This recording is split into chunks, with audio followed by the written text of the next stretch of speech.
A letter from Akneth Shikwath to Darbin Tolric, Erlhai Sinlu's wayward son.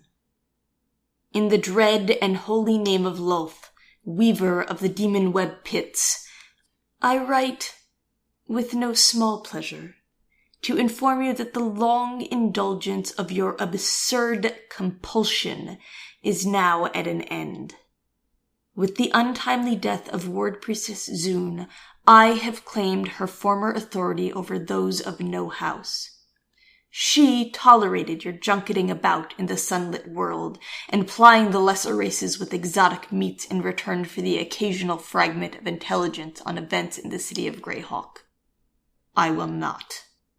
The most recent deferral of your birth debt in the noble calling of Lolth is hereby withdrawn. Knowing your evident distaste for our glorious city, I have arranged for you to fulfill your obligation to the Mother of Horrors far beyond the walls of Erlhai Sinlu. You have been assigned to the Doom Watch for a tour of 13 years to be completed whether living or dead. The journey to the Wyvern Outpost should be long and, Lolth willing, unpleasant. Perhaps you may use the time to reflect on what fault it is in your nature that has so turned you against your own kind. You will report to the station chief of Greyhawk's Undercity by midnight tonight, or you'll be vomiting spiders by dawn. I pray that your mission to watch and wait for the end of days shall finally stir up in you the piety and zeal for the dance apocalyptic that you have always lacked, but I hold out little hope. Still, I will await with interest the reports of your commanding officer, half-brother. May a foul and wicked fate befall you and the oath on which you tread. Blessed and terrible is the demon queen of spiders. All shall love her and despair. Signed, Akneth Shikwath, ward priestess of the Ghetto of Outcasts, Erlhai Sinlu.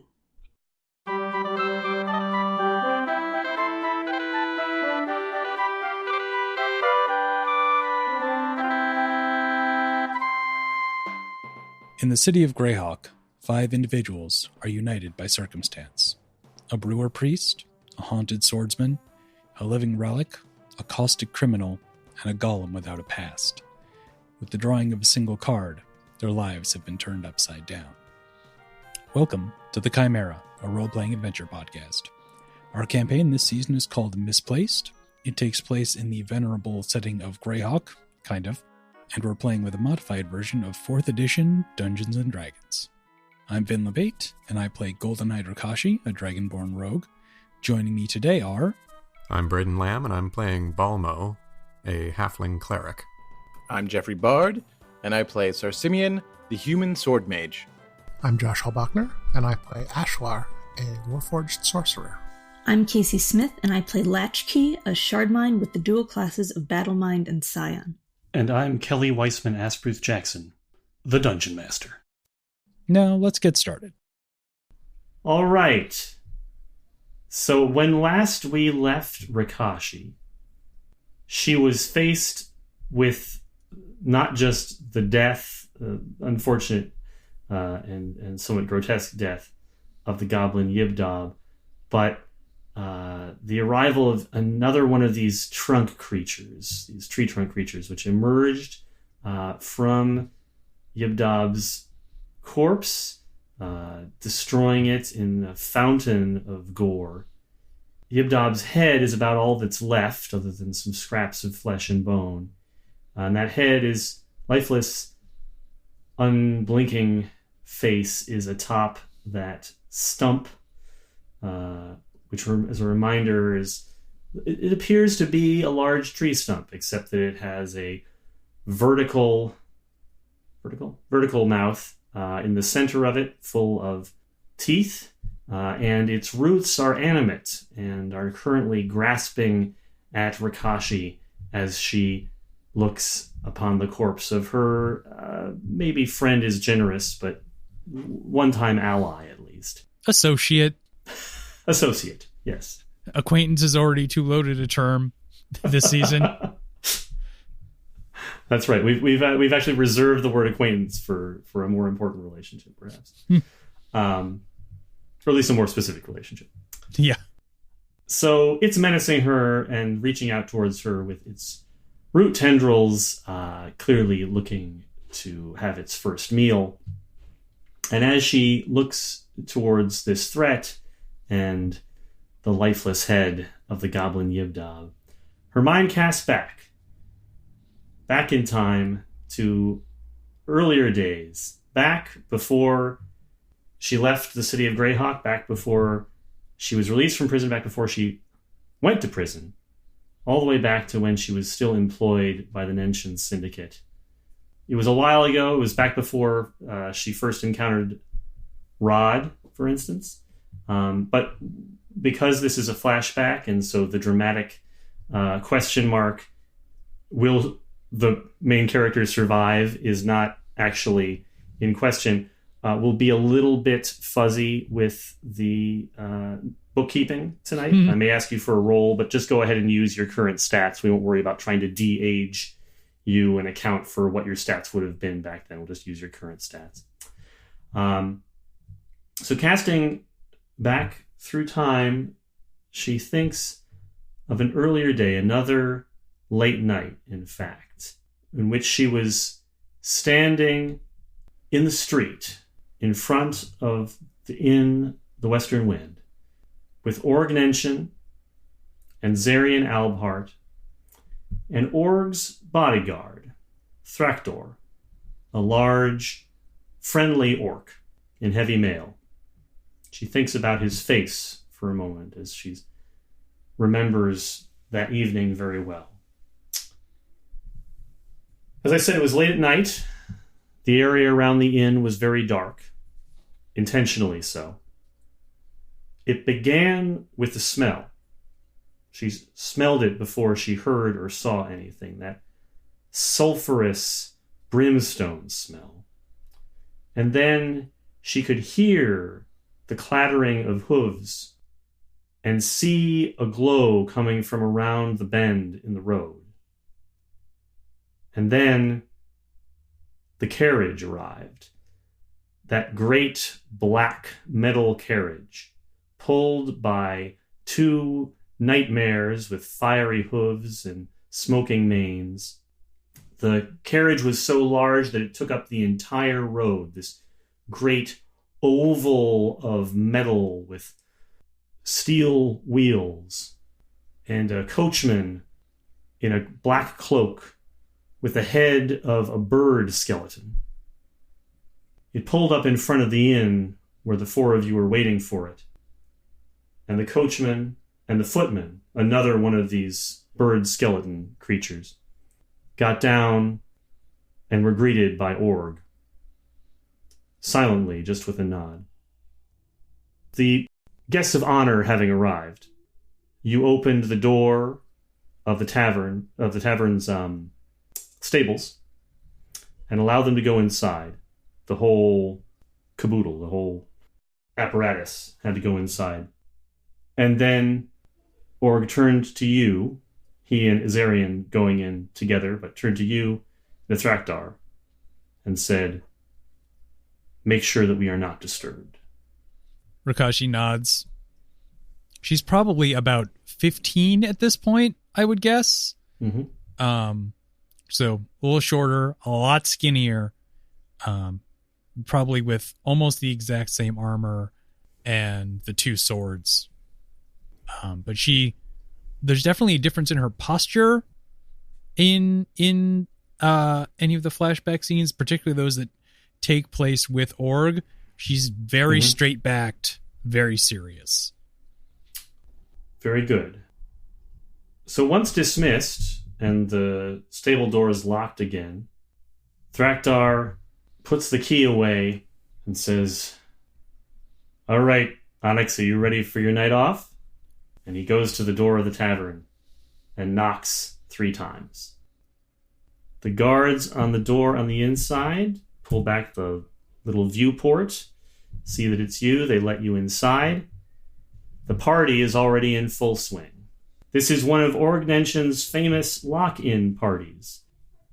once every couple of years or so on no apparent cycle, he rents out one of the local taverns for an entire evening. Everything in the place he takes ownership of. So he has the stables emptied out. Whichever of the staff he wants or doesn't want are on that night. He throws a big party to which the whole neighborhood is invited, and the booze is on him. So it's a big deal. But part of the arrangement is that it shuts down that little bit of the city. So usually about a block or more that's just off for the evening, because everyone who would be home is busy at the party. And the arrangement is that if you come to the party, you can't leave until dawn. So it's a big social event, but it clearly comes with a little bit of an expectation in addition to that. So it's raucous and rolling inside the Western Wind. People are having a grand old time. There's people playing music. There's a lot of drinking going on, of course. For this occasion, Org has had the bar stocked with a special import of brandy. The bottles are all stamped with a cockatrice. That's the mark. It's from Irongate, and it's reportedly very good. So people are enjoying the brandy quite a bit. You and Thraktar are at your leisure. Your only job is to make sure that the party doesn't cause any problems for whatever's going on in the stable. What would you like to do? Probably start with a drink. Yeah, actually, I should probably glance at the director. So I know we got the fancy brandy. Are they still serving beer also, or is this a one-trick event? There's always beer. That's a phrase I'd like to hear more often in my life. Come on. So she'll walk him up to the bar and try and get essentially the sourest beer they have, like something with a funk to it. So tonight, the bar is being overseen by Mother Wharton herself, the abbess of the Western Wind. Her regular bartender is off on some adventure or another in the Sheldamar Valley. And she's a little bit harried because it's very busy and she's a little short of staff. But eventually she meets eyes with Rakashi and says, "Oh, what do you have, hon?" Yeah, give me the sourest thing you have. She nods and winks and gets a little bit of a mischievous look in her eye, and she goes to one of the taps and pours it out, and she sprinkles something on top of it and plunks the glass down in front of her, and then she asks Thraktar for his order and then fills it and puts a mug roughly 3 times larger in front of him. I'm going to try not to be insulted by that. I mean, Rakashi is not small, but he is bigger than her. It doesn't mean he can drink better. That's true. Let's not be sizist here. The ale is indeed quite sour. This is good. Why can't we get this for the house? I think that Org wants you to have a calm and reasoned head about you when you're doing your work. When he mentions Org, like, a little bit of the raucousness goes out of her. So she doesn't reply to that. She just takes another long drag off it. All right. Now, in the club, there are, as I said, it's a collection of the people who work here, obviously, the people from the neighborhood who are on the guest list automatically in order to essentially to get them out of their houses and off the street and have everything be quiet and let the carriage arrive and depart without anyone bothering it. But there are also a smattering of people from Greyhawk High Society who have been invited here as guests of Orgnention, various business associates and other underworld figures, a few members of the city council, a real collection of notable personages. One of those people is the somewhat notorious Lux Winterblossom, a.k.a. Countess Winterblossom, a.k.a. Lady Lux. And she happens to be arriving at the bar, looking to freshen her drink just now. So, Lux Winterblossom has sort of embraced her name in her aesthetic. She is a very pale and elegant elf, and she has sort of silvery blonde hair that has little lights that kind of are tucked into this fancy updo that she's got. And her gown is silvery and has little white blossoms kind of in the act of blooming on it, and they're it's some kind of glamour or magic so that the blossoms are actually gradually opening as the night goes on.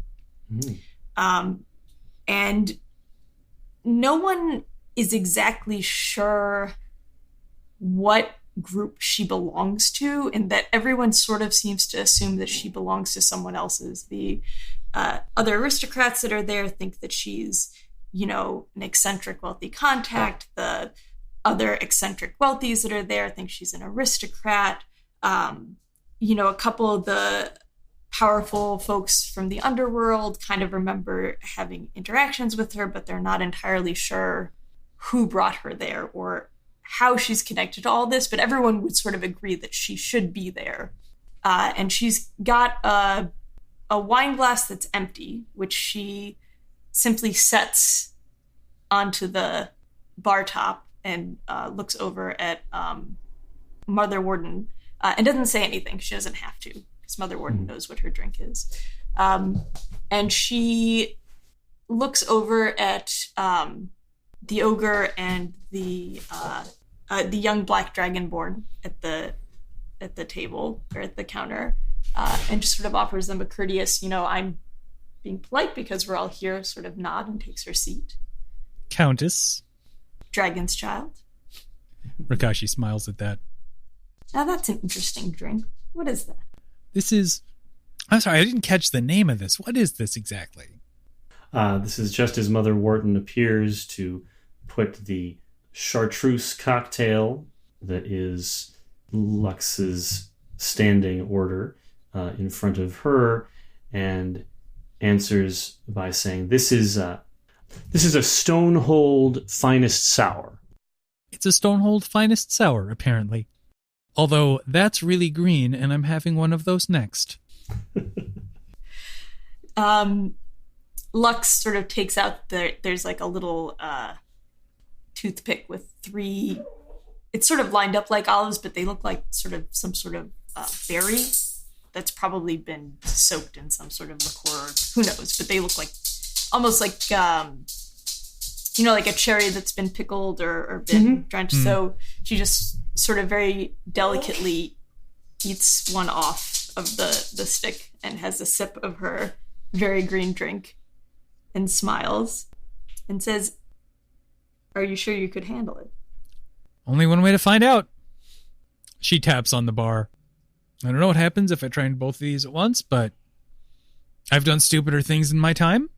Eventually, it takes a little while because there's a lot of people at the bar right now, but Mother Wharton does get back over to Rakashi and says, "Yes, love." I'm going to try one of those green things. She looks at Rakashi and then at Lady Winterblossom and then back at Rakashi and says, "Are you sure you can handle it?" This is the only way I find out. She nods and goes off to make your cocktail. Meanwhile, Thrakdar is most of the way through his large tankard of brandy and is having a rather flirty conversation with Viljanshan. Viljanshan is a feature in the local tavern scene. He is a half-elf bard with one eye. And while he is strumming on his lute, Thrakdar is chatting him up.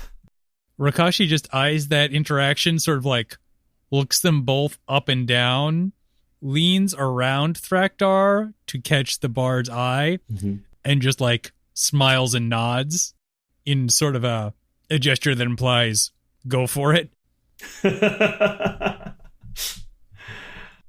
It's a little bit off-putting to see someone with only one eye wink at you, but he winks back like, I was gonna anyway, kid, but thanks. So that's going on. Mother Wharton comes back with Rikashi's cocktail, sets it down, drinking good health, and goes back about things. Are you going to taste it now, or are you going to wait until you've finished your... Oh, I'm going to taste it now. Rikashi's not one for delayed gratification. Kacey, what does it taste like? It kind of tastes like... So it's sort of a combination between like what a first kiss would feel like, but also what a heartbreak from the person that you got your first kiss from would feel like. And it starts with the kiss, but then the aftertaste is sort of the heartbreak. Rikashi takes a careful sip of it and thinks about it for a second, and like expressions cross her face of mixed sort of familiarity and almost distance.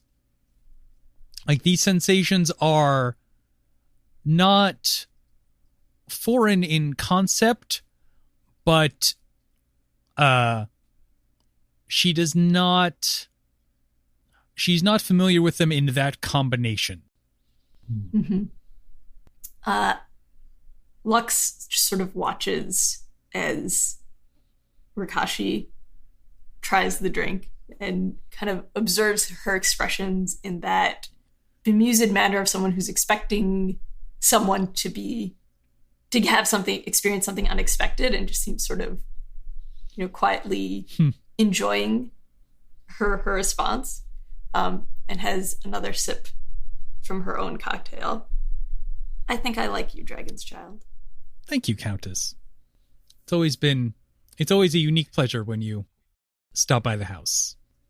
About this time, there's a little commotion from the door of the kitchen, and tonight's guest celebrity chef, Darbin Tolrick, wheels out the centerpiece of his third course for the night. So there are people have been eating for a while, but he wheels out on a large rolling cart an entire roasted displacer beast that he's prepared for the enjoyment of the revelers tonight. It's already been sliced in part and skinned, so it's not entirely. It's not like just a whole displacer beast just sitting there. But the head was allowed to keep the fur on so that the face was visible, so you could see it's a displacer beast, right? And the tentacles have been prepared alongside the main body of the animal. The whole thing is decorated with winter berries and elderflowers, and it's quite artful.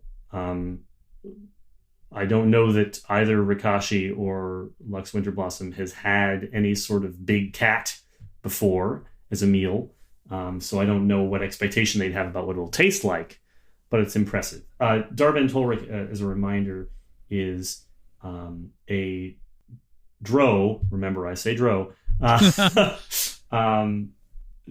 Somewhat renowned in the city of Greyhawk for being an adventurer who goes out and kills exotic animals and then brings them back to the city to prepare interesting meals from their flesh. Rikashi almost knocks over her drink. Oh my shit. I have always wanted to eat one of those. Displacer beast before solstice? It seems a touch tacky. Well, I may be for the aristocracy, but some of us have to get one of those tentacles where we can. I'll be right back. And she nips over to try and score a piece of tentacle. Darwin has wheeled the cart out into the middle of the room, and there are a couple of people assisting him with plates. He's carving the meat himself, making quite a big show of it. He's clearly very good with a blade.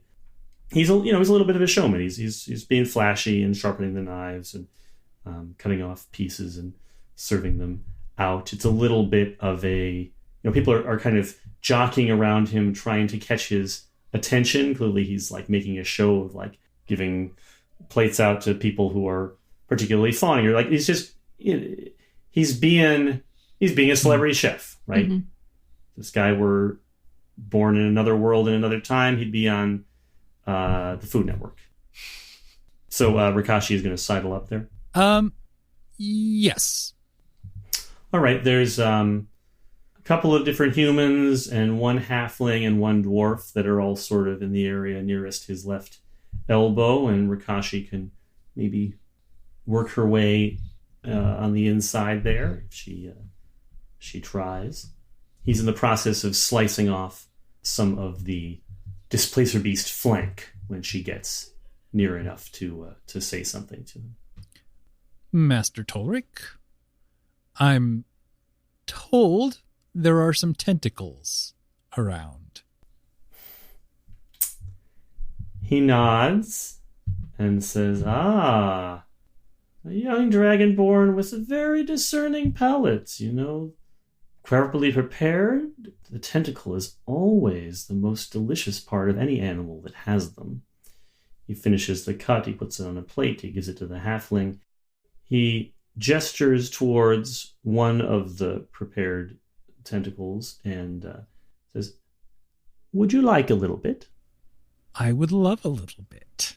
She's like smiling like an idiot throughout this entire process.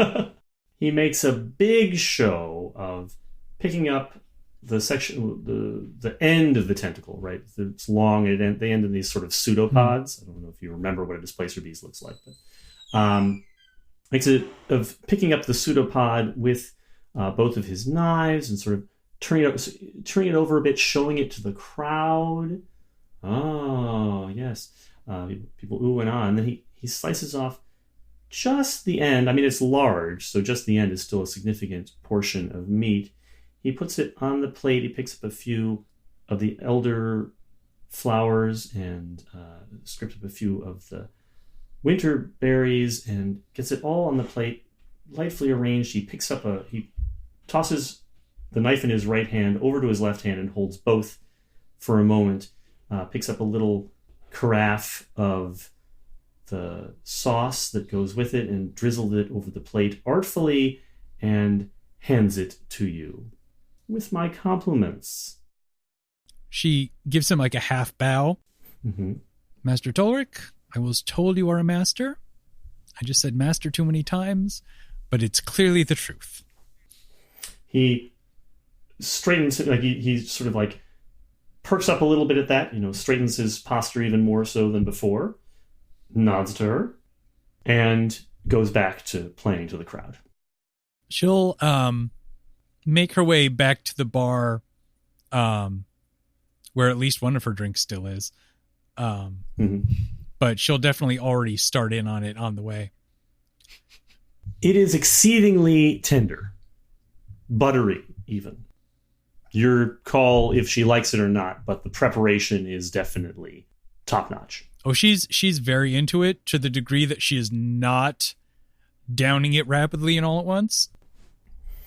All right. So Rikashi is having some Displacer Beast pseudopod at the bar with the drink. At this point, Viljanshan and Thrakdar have slunk off towards the stairs and are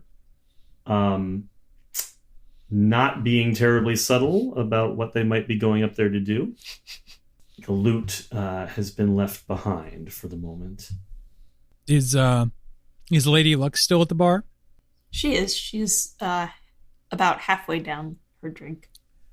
Rikashi glances over at Thrakdar and his companion. I knew that would work out. I know it's out of season, but would you like to sample some tentacle?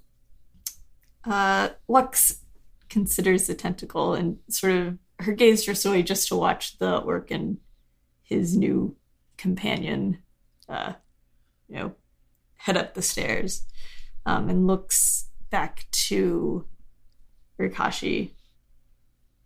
I'll pass, my dear, but thank you. Rikashi nods and carefully digs in. She's clearly sort of balancing several different emotional reactions to this meal. All right, so while Rikashi is eating and Lux is drinking, a minotaur tromps, really, up to the bar. This is one Wenja Zabis. Kacey, you created this character. Mm-hmm. Remind me offhand, do they have a gender? Woman, female. Woman, okay. Female Minotaur. I just wanted to make sure. I thought I remembered that, but I wasn't totally sure. So, female Minotaur, dressed not for battle, but like someone who's probably ready for a fight generally all the time. But comes up to the bar and knocks on it and waits her turn to be served by Mother Warden, who's pretty busy right now, so she might be waiting for a little bit. Wenja? They've met like 2 or 3 times, I think. Rikashi, right? Yeah. Worked for, the big guy. I do. So that must mean you're working tonight. You don't get to party with the rest of us? Oh no, I guess I might say I'm on call tonight. So as long as everyone keeps their shit together, pardon, Countess, then I get to do whatever the hell I want. Pardon, Countess. Wenja smiles and snorts in an approving sort of way. Then I will definitely endeavor to keep my shit together for you. You deserve a night off. The kindness is greatly appreciated. That exchange, once it gets to the end of that exchange, Wenja looks over at Lux and says, "Hello, Lady Winterblossom." Mr. Savas. There is some narrowing of the eyes from Wenja, but otherwise, whatever's going on there is unremarked upon. Mother Wharton makes her way over to Wenja and asks for Wenja's order, and Wenja asks for 3 more tankards of the Chimera brandy, please. And Mother Wharton pours from the large bottles of the house brandy that's been given to them by Org for the night. And Wenja takes her 3 tankards and heads back to where her compatriots are drinking together. Who is she drinking with? She is drinking with a dwarf and a gnome, not persons known to Lux or to Rikashi. But similarly rowdy-looking folks, right? You look at the 3 of them and you say, yeah, those are people who are all probably ready to get into a fight if it's called for. So, probably by now, Rikashi has finished her plate. I imagine Lady Winterblossom is at least most of the way through her drink. Yeah, she's just eating the last berry. And if either of you happen to be looking towards the stairs, you will see a somewhat shifty-looking human in robes that they're nice and they could be magical or magic-y, right? Someone who at least wants to be seen as being magical, whether they're magical or not, who knows? Heading up the stairs. Beg your pardon, Countess. Do you recognize that one? Is their face visible? Their hood is up, but it's pretty bright in here, so it's not that effective at actually disguising them. Mm-hmm. Looking over, it's not someone that Lady Winterblossom knows well, so it takes her a second to make the connection about it. But eventually, she puts it together. The name is Ulrich Ulrich.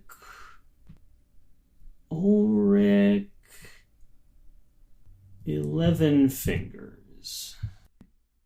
That's descriptive. What does she know about this person? Ulrich 11 Fingers is an alchemist and sort of wants to be an alchemist to the elite of Greyhawk City. He's not. He's sort of a striver, right? He's someone who's been trying to make a minor place for him in high society for several years now and has had pretty limited success. I believe that fellow is Ulrich 11 Fingers, who considers himself far better than he is, but other than that is not particularly worthy of note. Good to know. I'm going to go back to not noting him. Kashi takes another long pull of the green drink. So turning back away from the stairs and towards the bar, you watch Mother Wharton work for a little while.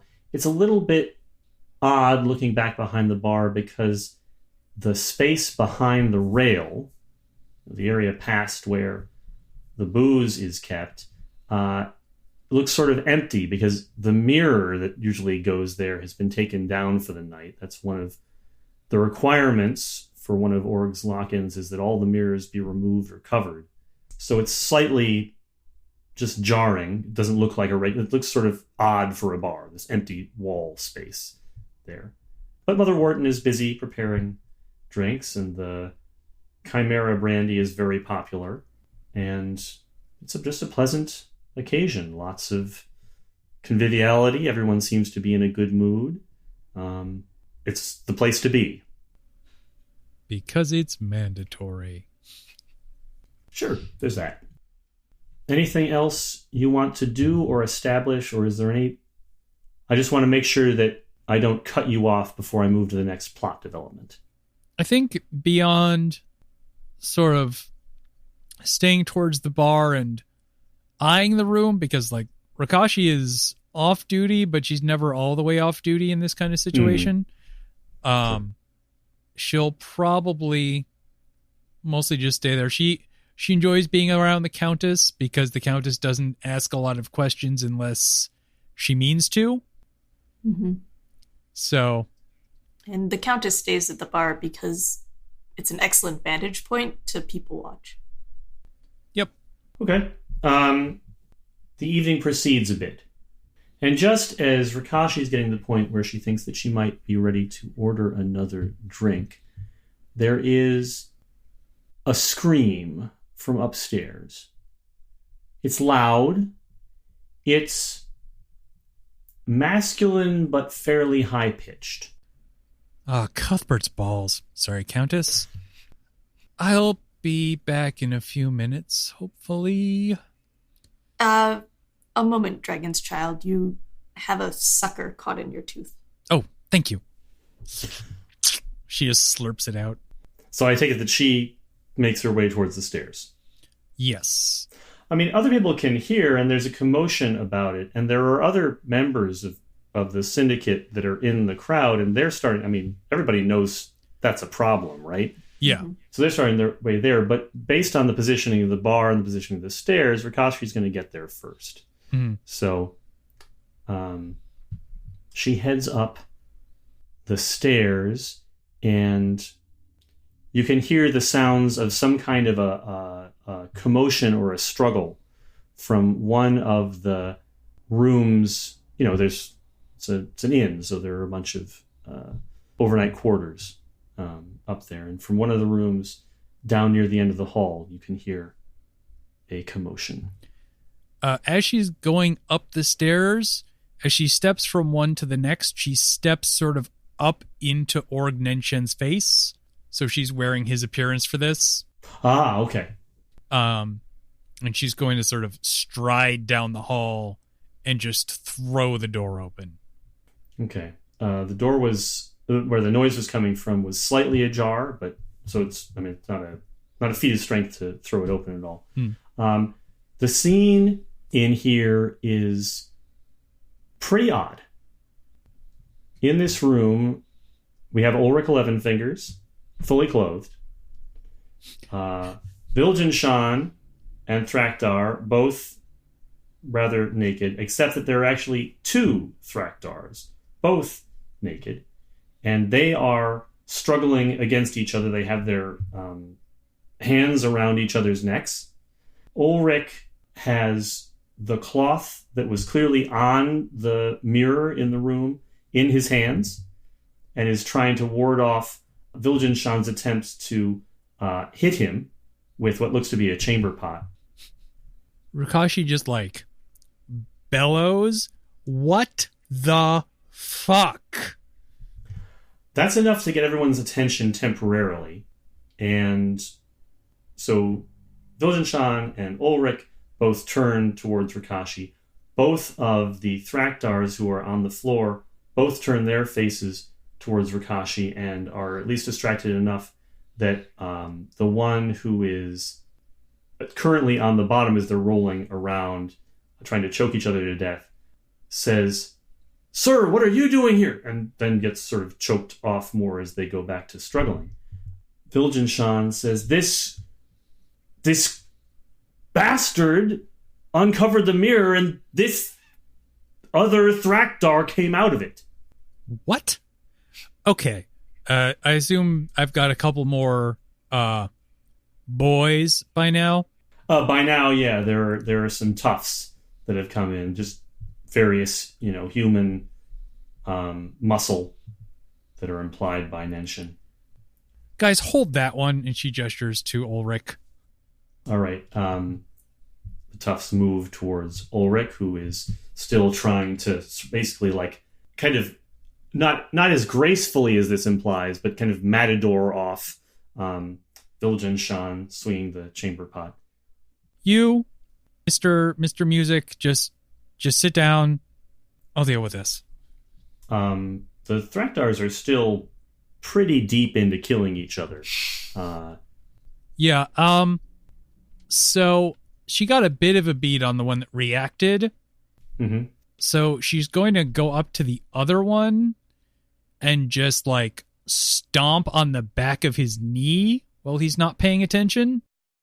Okay, so that is definitely a difficult operation because they're tossing and tumbling and rolling all about. So it's possible, but it's not guaranteed. Why don't you give me a dexterity roll? Oh, that's just a 9. Yeah, that is definitely not just missed, but managed to nick the one you're pretty sure was not the right guy. And he grunts and says, "What?" And goes back, into this death struggle with his doppelganger. Meanwhile, the toughs that went over to try and restrain Ulrich had to walk past the mirror in order to do that.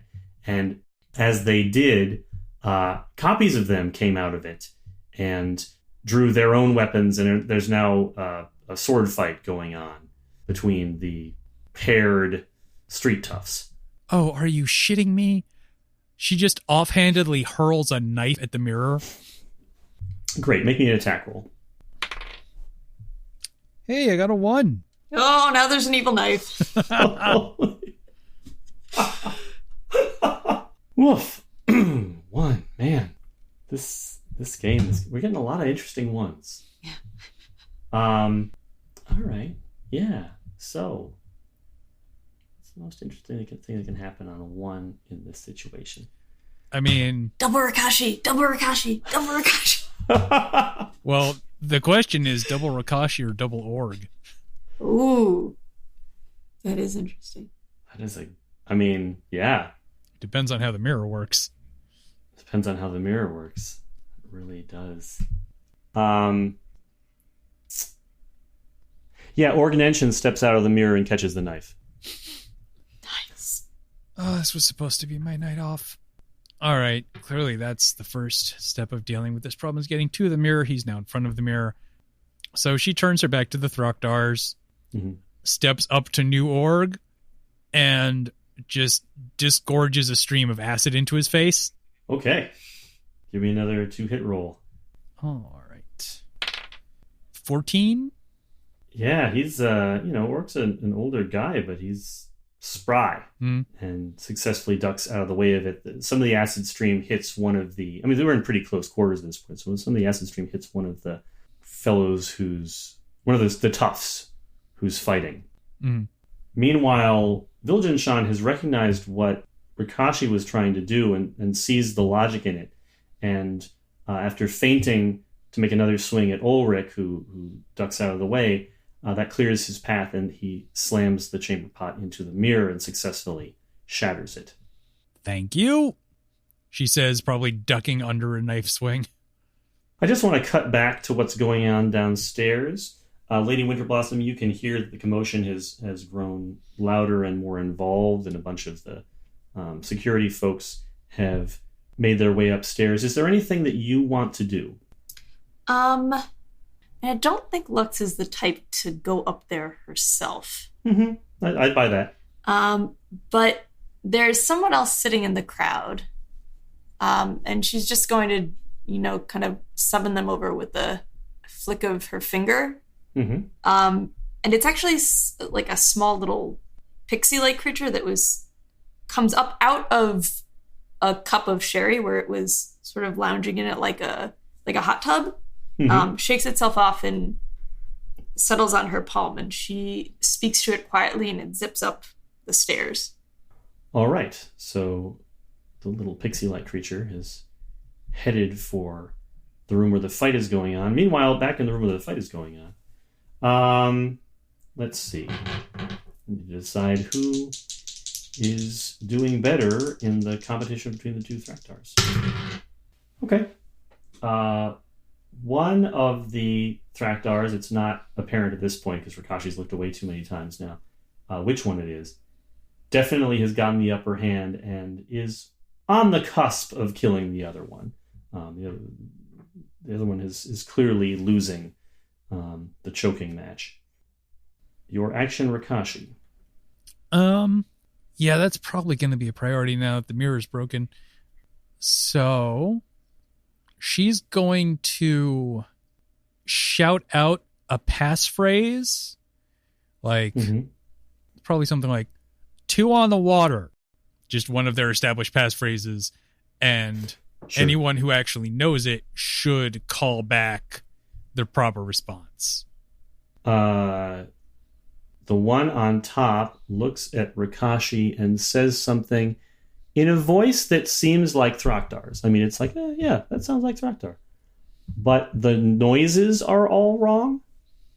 Doesn't sound like a language that she recognizes, and even the tones of it are weird, even for Rikashi has heard languages that she doesn't speak before, right?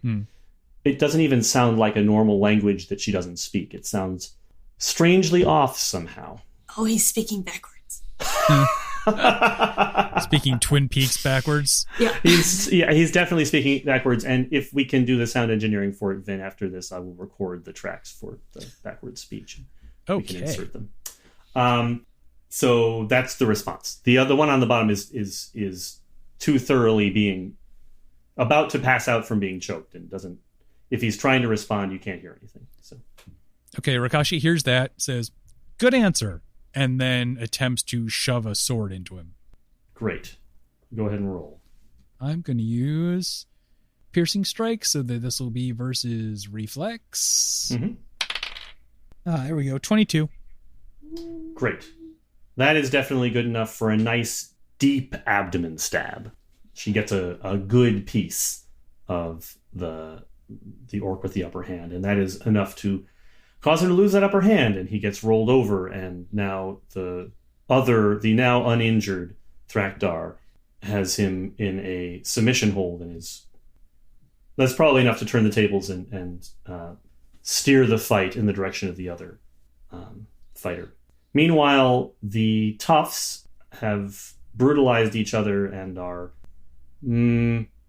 probably a few sword strokes away from at least there being the same number as there were before. Which of them that is hard to tell, but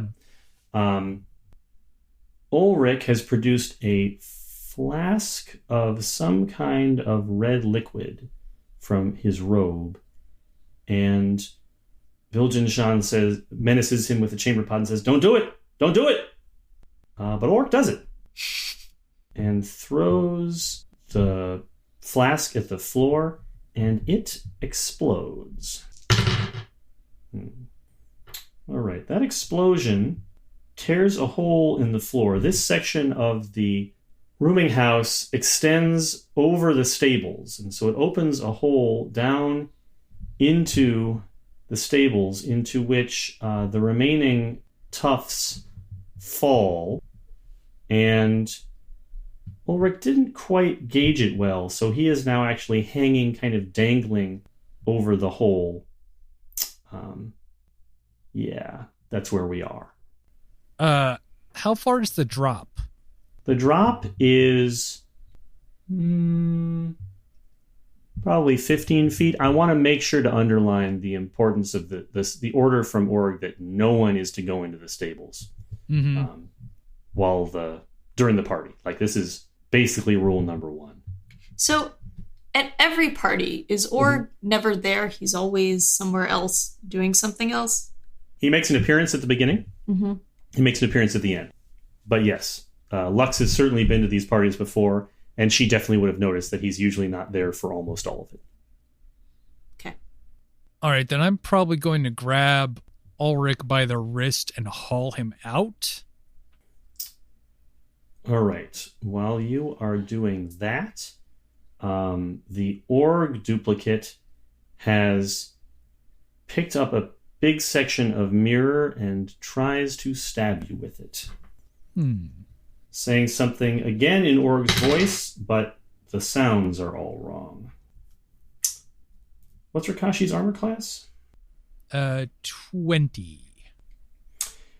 Yeah, that's good enough to hit. So that's a gouge with a shard of glass, and we're going to call that 10 points of damage. Tell me about this. So this is where the pixie arrives. Tell me about this pixie that's just arrived here. So Kacey. It just sort of perches up on the wall. It seems able to sort of stick there kind of like a housefly. And its wings just sort of tuck back, and the glow that it produces when it flies dims down. So it's just a small shape on the wall that's sort of difficult to notice. And downstairs, Lux has another drink, but she's not drinking it. She's just looking into the surface, which in its reflection, she can see through the pixie's eyes. Okay, so Lux can see what's going on. Very good. So let's see. Rakashi was helping Ulrich out of the hole, right? Yes. Not so much helping as hauling. Hauling. That's also when she was stabbed. So can you make me a strength check? Oh, hey, 20. Natural. Ooh. Okay, yeah. You definitely get to accomplish whatever you were trying to do there. So you get Ulrich out of the hole and probably have him in some sort of restraint hold. Assuming that's what you want. Yeah, that sounds like a good idea. I'm going to put him between me and the fake Org. Yes, so you are sort of using him as a shield against the fake Org, who is slicing and cutting and doing his best to stab at you.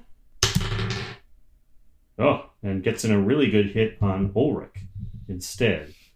So Ulrich gets stabbed mightily in the chest while you're doing that. Meanwhile, the Thrakdar, who didn't speak weird, has successfully choked out the other one and looks over at what's going on with you and is very confused because Rakashi still looks like Org Nenshin, right? Yeah.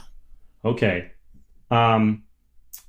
He does, however, see that there's he does a little bit of math in his head, basically. He's like, okay, there's 2 Orgs.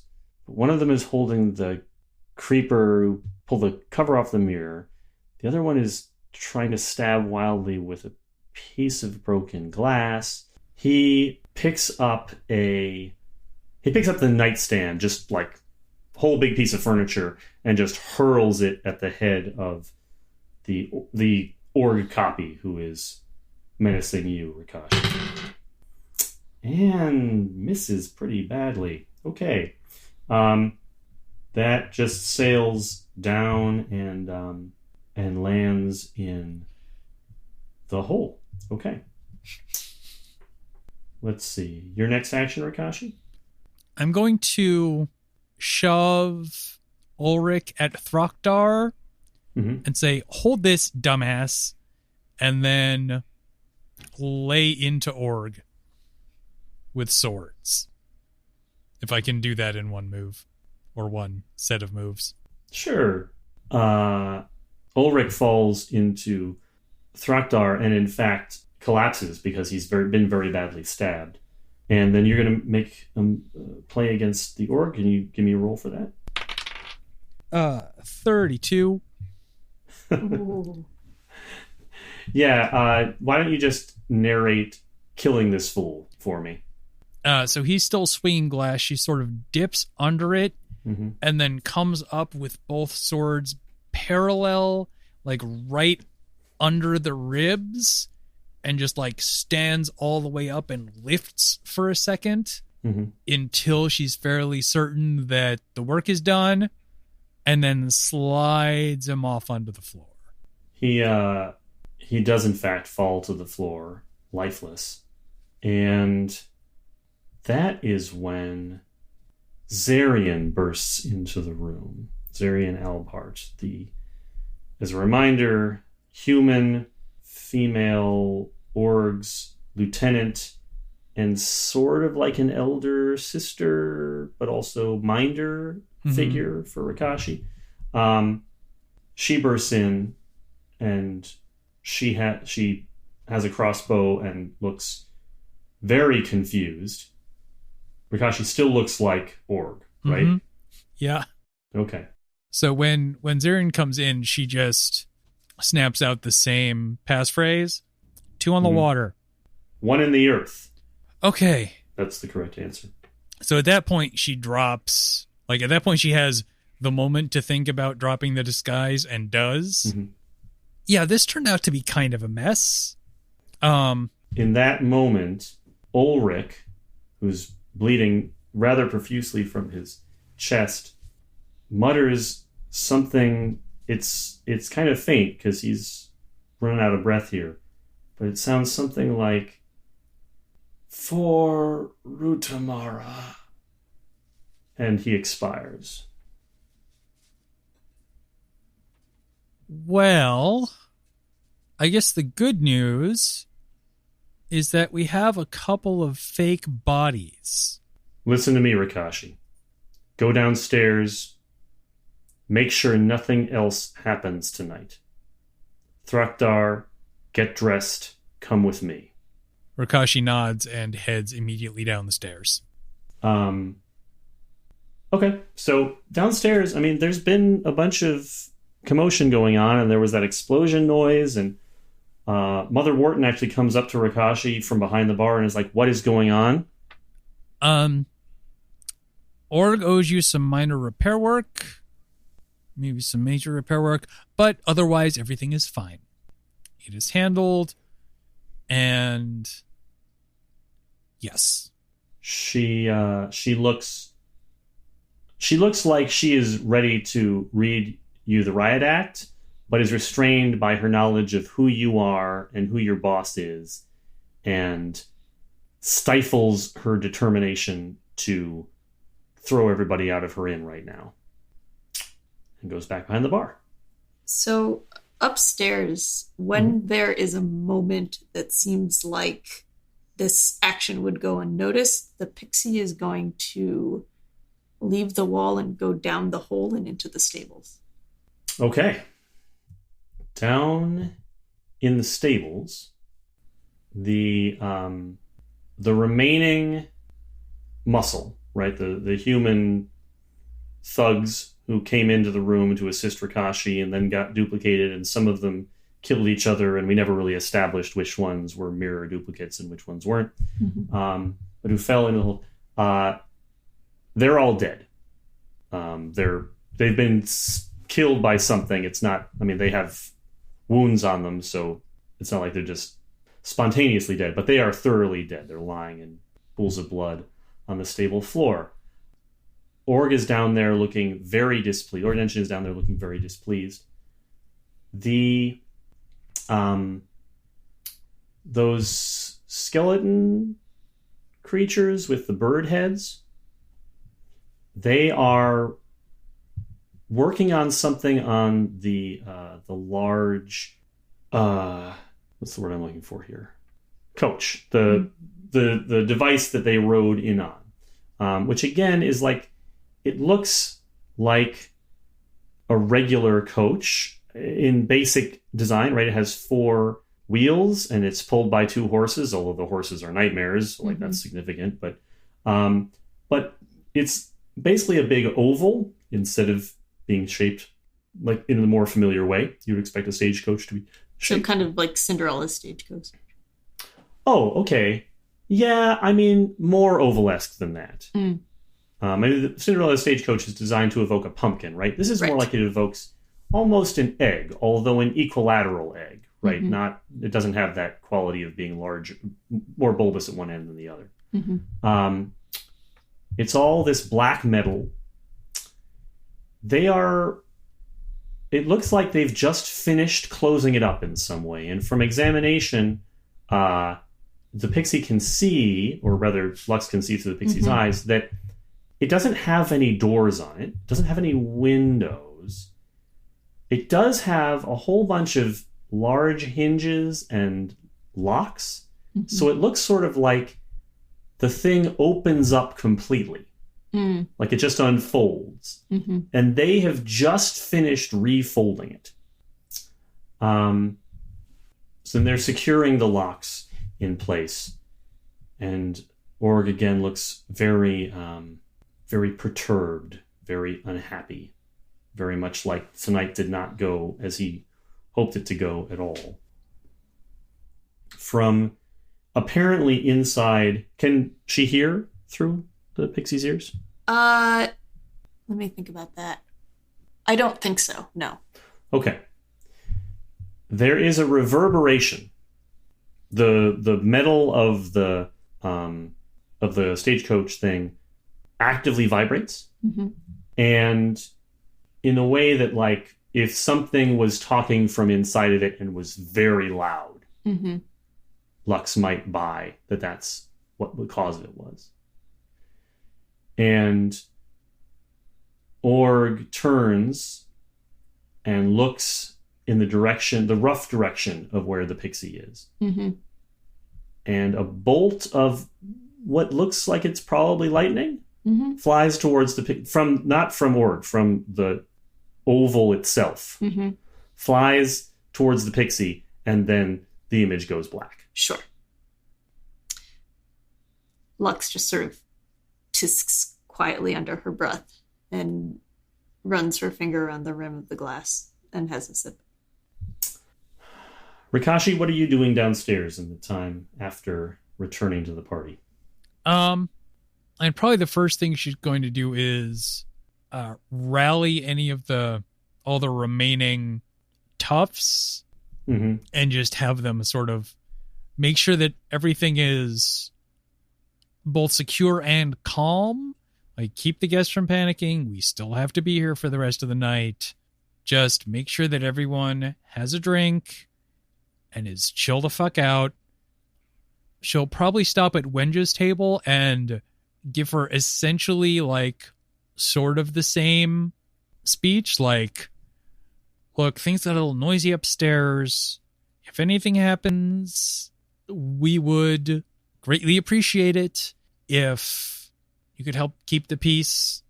I don't expect that anything like that will happen again, but it's been a long night, and we do business together. We know how it works. So, after that, once she's fairly confident that everything is secure, she'll just sort of casually swing by the displacer beast and grab, like, just a plate.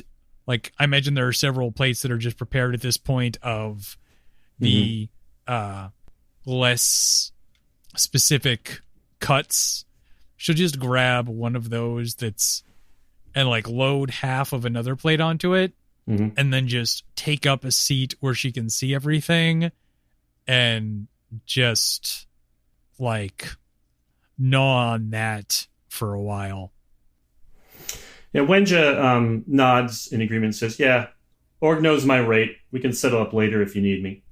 She gestures to her boys, and they take their weapons out from underneath the table and put them on top of the table in case they're called upon to use them. Rikashi is sitting down with her plates and is able to see Zarian lead a now clothed Thrakdar down the stairs. Biljin Shan, also now clothed, sort of follows behind them at a distance, just far enough, and waits at this. Like, they go towards the exit, but he waits at the stairs. The guards at the exit open the door to let the two of them out, and Thrakdar looks back over his shoulder, very resigned, and makes eye contact with Rikashi. Yeah, she catches his eye, she nods, and then steps out into the night with Zarian. The rest of the party is fairly uneventful, barring anything else that either of you want to do. And I think Lux will make the rounds, polite small talk, maybe cash in a couple favors, maybe perform a couple favors. Yeah, any of Rikashi's intentions to make a night of it are out the window. So she's probably just sort of going to walk around the place glowering at people. And I guess anyone she would really talk to about the arrangements is not around. So yeah, she's just going to focus on keeping things locked down for the rest of the night. At dawn, the doors are open again. The revelers are permitted to leave if they would like. People can stay, but the bar tab is now their responsibility and not Nenshin's anymore. Rikashi, when she leaves the bar to go check on what's going on in the door is already unlocked, which is the sign that she's allowed to go in. The guest has already left, and Org and Zarian are both waiting for her there. She steps in and stands quietly at attention. Org, who looks angry in a way that she's seen him angry many times before, but he looks angry in a way that she has rarely seen him look. He usually gets angry in a very animated way. He has a temper. This is a cold anger. It's an anger that belies a lot of concern, a lot of a sense of like he's angry about something that he knows he can't do anything about, at least right now. He looks at her and says, I understand you acquitted yourself very well tonight, Onyx. Thank you. You and Zarian will clean up this mess. We'll go back home. Hopefully, we won't have to talk about this night again. He walks out of the stable, and Zarian indicates that there are a number of bodies to be dealt with. There are 4 of those toughs. There's Ulrich. All of the bodies, in addition to whatever other wounds were on them, have been decapitated. And there are 2 Thrakdars.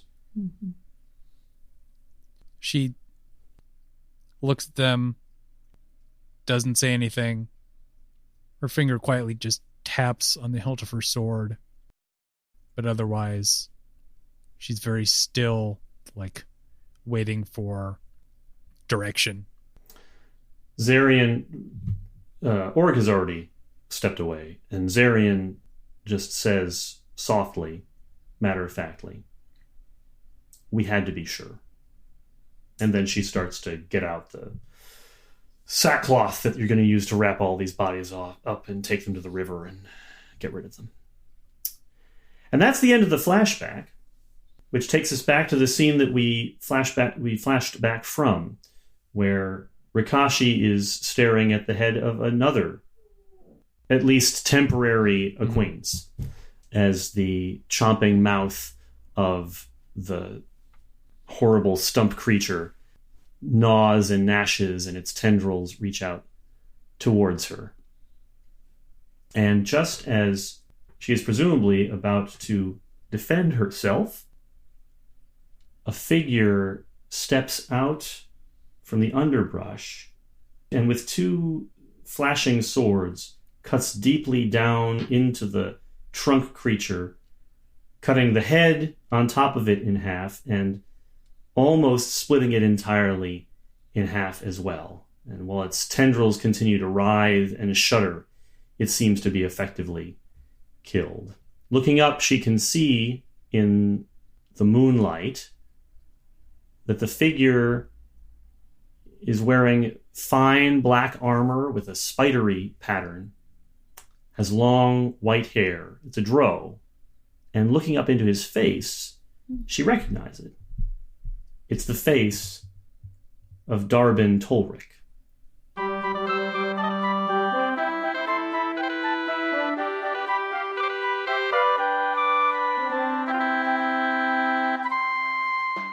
That's it this week for the Chimera. Our theme music is Hoof, Heart, and Hiss by Matt Weber. You can find a link to more of Matt's work and any other music used in this episode in the show notes. You can also find us online at thechimera.space or on Twitter and Facebook at ChimeraPod. If you enjoy the show, please consider leaving us a rating and review on Apple Podcasts or just telling your friends. Join us back here in 2 weeks for the next episode, and thanks for listening.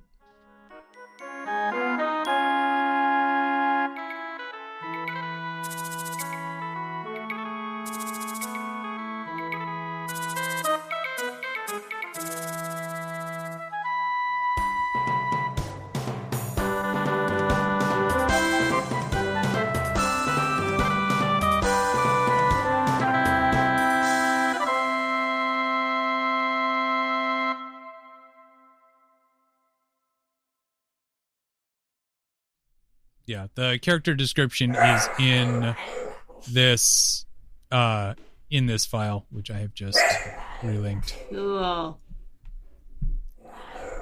What the? Oh, somebody's grouchy. I thought it was grinding. No, No, one of that's my dogs dogs. bitching at the other dogs for existing too close to him. Mm-hmm. But he's an Italian greyhound, so instead of growling, he goes growl, row, row.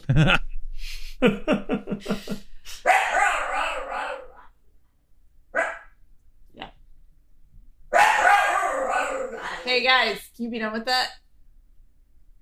Thank you.